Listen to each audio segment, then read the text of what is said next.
مرحبا بكم في هذه النشرة الإخبارية العاجلة. اعتقال إمام مسجد يقيم صلاتين في آن واحد ضواحي مراكش. لكن قبل الخوض في هذه التفاصيل لا تنسوا الاشتراك في قناة ماغوكسوس لتتوصلوا بجديدنا أولا بأول.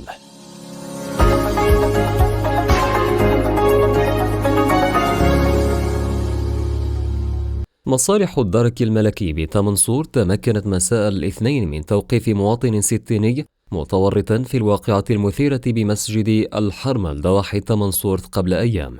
ووفق المعلومات المتوفرة فالأمر يتعلق بمواطن يبلغ من العمر 69 سنة، الذي كان وراء تحريض الساكنة حتى لا تصلي وراء الإمام المعين من لدن وزارة الأوقاف والشؤون الإسلامية، حيث يعمد لإقامة صلاة بصفوف منفصلة تزامنا مع إقامة الإمام الرسمي للصلاة، في واقعة شهدت استياء واستنكار جل شرائح المجتمع.